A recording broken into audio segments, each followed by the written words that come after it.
Okay, well, I'm actually going to play a Blitz game now, just because I'm a little, I don't know, I'm tilted from that. It just sucks to throw a game like that, you know.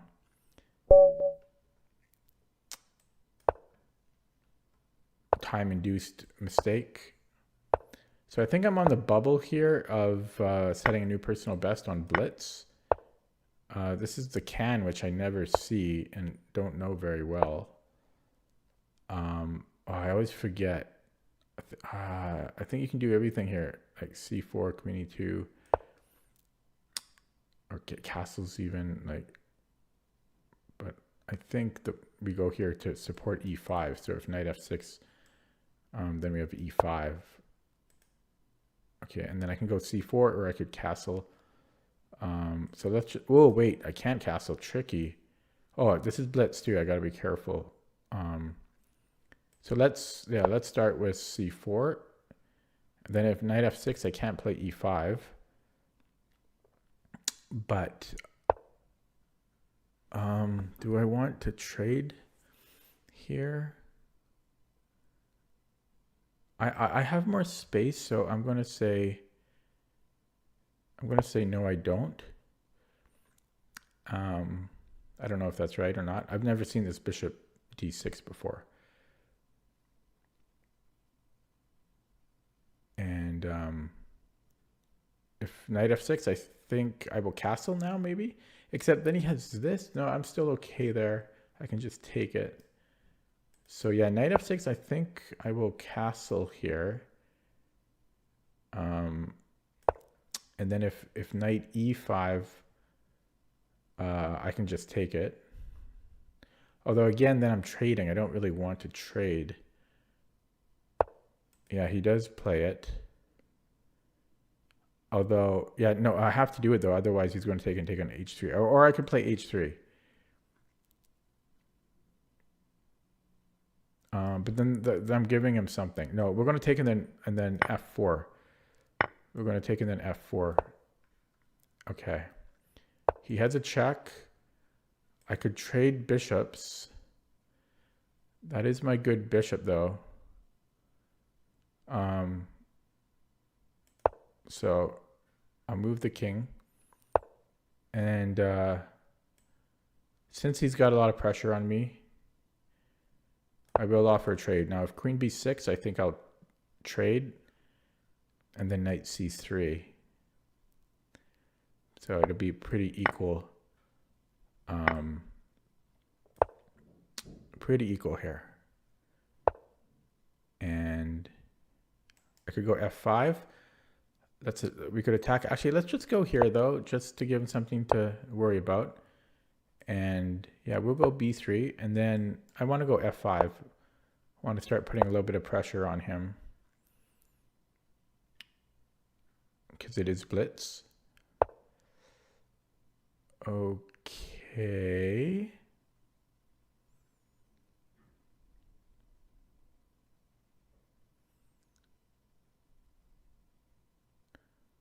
Interesting. So what if I play e5?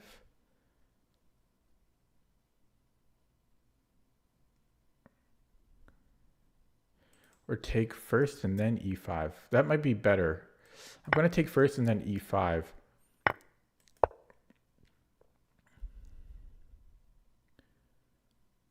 Yeah. Ooh, I think I played well, man. So far anyways. Yeah, and then could almost sack the exchange here. So if he goes here, he's got this, but then I have, oh, is queen g2 a thing? I mean, bishop g2? Almost. It's almost a thing. I don't think it's quite a thing. Because bishop g2, and then he's got this, but I've got ways to deal with that. Okay. So now, I really almost want to do that. But I don't think it quite works. So we go here.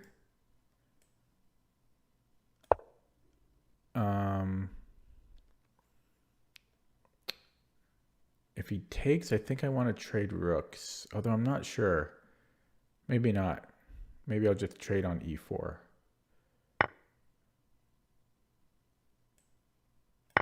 So we'll do that. And then, yeah, I don't want to trade rooks here. I don't think. Oh, wait.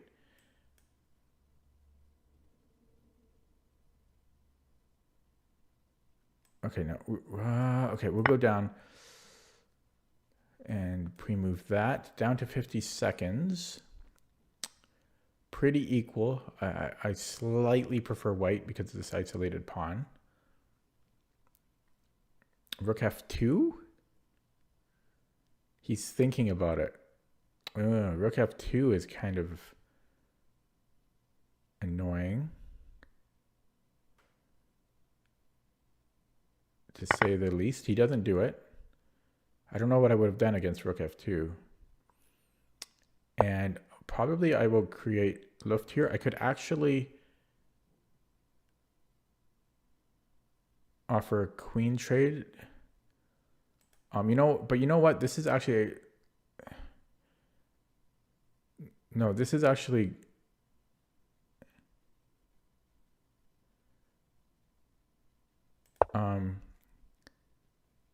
almost perfect. Yeah, this is, so we want him, we actually want to blockade this with the rook.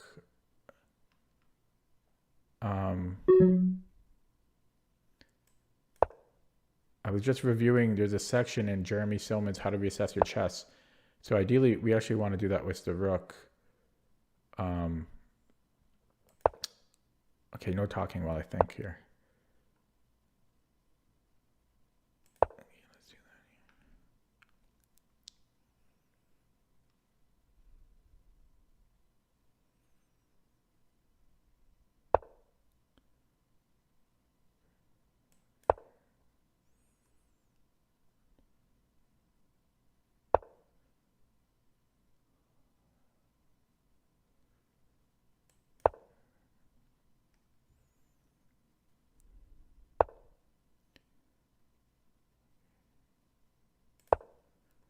He's offering me a draw. Well, I'm low on the clock, but I don't want to draw here.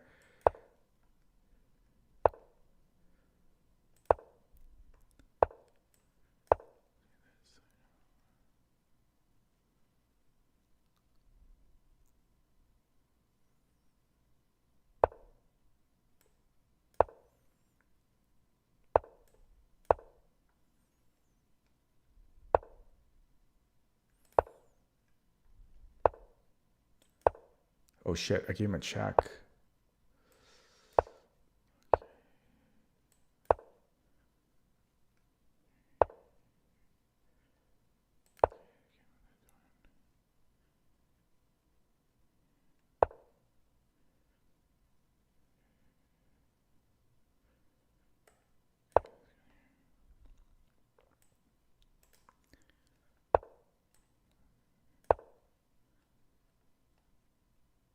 Gotta push hard for a win.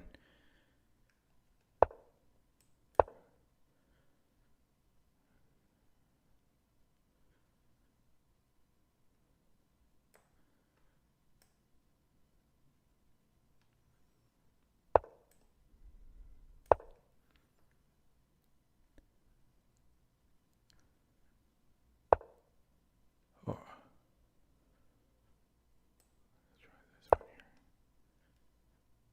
I gotta watch my h5 pawn.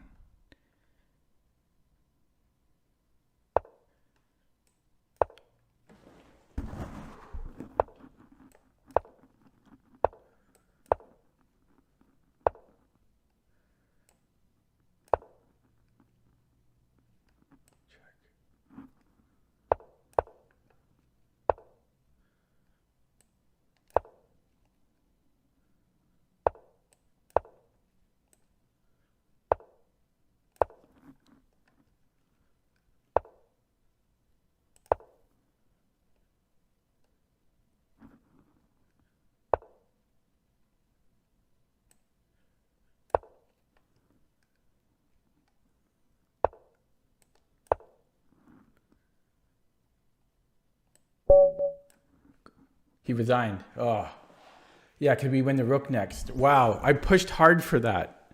I think that's a new personal best. See, ooh, I normally don't try so hard. Like, of, you know, he offered me a draw, and he was really, but with the isolated pawn, I was just reviewing this section yesterday. It was last night. I was reviewing it in the book. Yeah, thank you, Peter. No, I earned that. Like I feel that's a well-deserved win. Oh, I was just relentless. And I was very low on the clock. That's why I feel extra good about it, because my opponent had a minute and I was down to like 8 seconds. He offers me a draw, but no, I don't want to draw, because I know I have the better position, even though I have no time. It's all about him. It's all about that isolated pawn. Oh, so first let's just confirm if that's a new personal all-time high on Blitz, Lichess Blitz. 2123. It is all-time high. If I can, new personal best. The previous one was February 16th, so about a month ago. I think. Wait, no, sorry, that's not the previous best. Was it? No, when was it? It was October. So it was what? November, December, January, February, March. It's 5 months ago. So new personal best, first one in 5 months on Lichess Blitz, I think. 2123. Oh, feels good. Feels good. Yeah, so there's a section in, it's one of maybe the most notable things that I took away from the book, the 4th edition of Jeremy Soman's How to Reassess Your Chess, about isolated pawns. And the best situation you can do is trade all the minor pieces and then have specifically queen and rook against queen and rook. And not even queen and 2 rooks, but a queen and a single rook against a queen and a rook. And I think the ideal setup is you put your rook in front. I think it's you put the rook in front of the pawn, and then your queen is free to harass while the rook stops this pawn. And it's very hard for the defending side to deal with that, because there's just constant threats that the side without the isolated pawn can give, because the king has to come and like help defend the pawn. And it's hard to do that. So that's why I didn't want to acquiesce to a draw. But let's look at the game from the beginning. But new personal best, we can still improve when we're old men. It's a win for us oldies everywhere, right? My win is your win if you're old. Yeah, I'm pretty happy. So yeah, this is the can variation, and I think queen e2 is what I play. I've never seen bishop e6 or bishop d6, so it's probably not good. Might have just been a blitz type of move, hoping I castle there. And I avoided the knight trade because we have more space, so I didn't really want to trade when we have more space. That was my logic. Castled now, and then traded so I could play f4. And his bishop was being too annoying, so I decided to just trade it off. And burned a bit of time here, I think. Oh, maybe not. And then, yeah, f5. Opening things up, and then e5. So I think I played quite well. And so he's got the isolated pawn now. And I didn't think at this time that I should trade minor pieces, but it happened. It just happened, and he should not have done that. So yeah, that was a really, really good section in that book. The side with the isolated pawn needs these minor pieces to compensate for the isolated pawn. And the further you get to an endgame here, the more of a weakness it becomes. And then he does everything that you shouldn't do. And then he trades the one pair of rooks, and now it's queen and rook. And then that's why I did not want to draw here. And I was so low in the clock, but I just avoided draws and then just kept trying to harass him. I'm not sure if I should be offering a queen trade here, but I just had no time, right? Probably I shouldn't offer a queen trade and just kept the pressure on. But I thought my king is a little bit better positioned. here. And he does have an isolated pawn, so I thought it might be okay. He avoided all the queen trades. I just tried to build something here. Got a pawn at h5. This got really dangerous when I allowed queen g1. I think he had a draw here probably. I probably never should have allowed this. So, but I wanted to get out of the pin.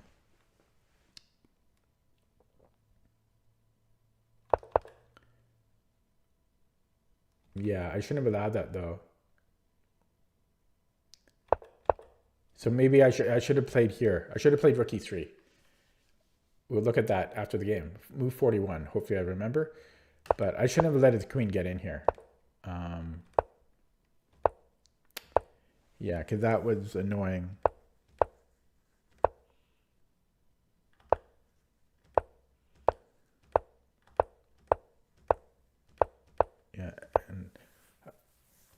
Yeah, I had to take a bit of a risk here to try for something. He gives me a check.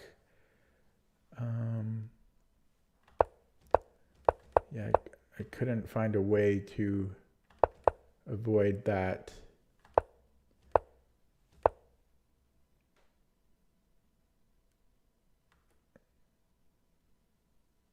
Because of where his queen is, I wonder if I could go here again. I don't know. Oh, wait. Oh, my God. Oh, okay. I was low on the clock, but I could have just taken his rook. And again, I could have taken it. Oh, and then he finally resigns. Okay, I guess it didn't. Because I always could have taken it, I guess. Oh, yeah, I always could have taken it. But I didn't see it that I could have taken it on the first time there. Okay, let's look at that with the engine. Oh, it's nice to set a new personal best, I gotta say. It is. They're so far and few between now. I used to get them all the time. Now, yeah, I mean, this one was, what, 5 months ago? Oh, 21-23. Look at this. Look at this graph. Oh, actually, don't look, because I was winning here. So, where was the win? Oh, e5?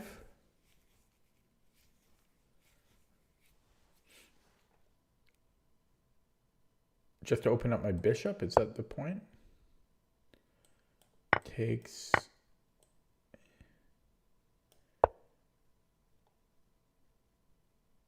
It's just too strong of an attack overall, I guess. We can even take here immediately.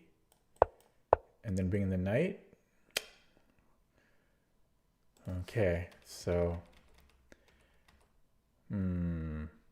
yeah. e5, now that I see it, it looks pretty obvious. Okay, I missed e5. And then here, it hates this. Again, e5. Oh, you know, I did this in a tournament, my last tournament game from a few days ago. I played f5. No. It was from a week and a half ago. I played f5 instead of e5 in the Pierce. And yeah, so e5 is the same thing. I should have played e5. Yeah, I don't know why I didn't play e5. Apart from those two missed opportunities, I played very well. Now here it is actually equal, but it's hard for black to defend. And if this pawn was further up or his king was farther away, I think the greater this weakness becomes.